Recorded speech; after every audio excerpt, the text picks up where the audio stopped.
Okay, here's a perfect example of an Arizona driver. Up ahead of me, there's nothing in the lane to his right.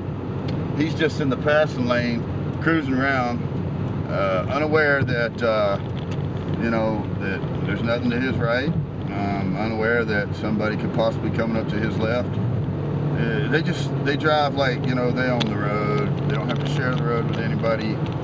You're inconveniencing them by being here. A lot of these people are very, very rude. I think that's the problem right now with the governor of Arizona and this problem that she has with the Mexicans. I think she hates Mexican people, and I think she's very, very rude to Mexican people. I don't believe she knows any at all. I don't believe she has any Mexican friends, and I don't see how that can happen, man, when you got 50% of the population in Arizona is Mexicans. Where I'm going to, down in Nogales, Arizona, they spend pesos in the Walmart. When you go into the Walmart, they don't say good afternoon, they say buenos tardes. I will be one of the few people speaking English in Nogales. So it's to my benefit to know some Spanish. You know, it helps me to, you know some Spanish. I do not wish to remain ignorant. I do not wish to force them to learn my language. I'm bigger than that.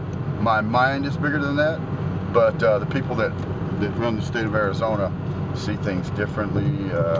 There again, we're going back to the selfishness thing. I would really like to see an accounting of where all the dollars go. You know, there's way too much money spent on these elections. Jan Brewer is going to be running for the governor again. Terry Goddard, who is now currently the Arizona Attorney General, will be running for it. He is probably the best candidate. I will be voting for Terry Goddard. Terry Goddard and Janet Napolitano, when she was governor here, before she went to work for the federal government when Obama won the election, actually did more to stop the flow of money, guns, and so forth into the drug cartels in Mexico. What they did was they shut down the wire transfer money. They confiscated money that was transferred to known accounts that the drug cartels held. They also started checking vehicles entering Mexico from the U.S. to make sure there was no ammunition, guns, or cash being smuggled into Mexico. And they found quite a bit of it, and they kept it.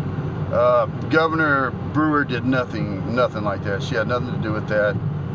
When Napolitano left, she was Secretary of State, and by mandate, she became governor. What a bitch. You know, to listen to her talk, she's just too hateful, man.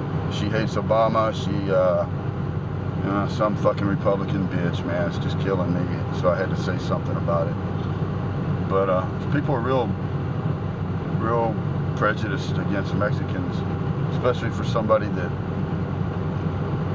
lives in a state that borders Mexico. You don't want to send troops to the border. That causes friction, and somebody's going to get killed sooner or later.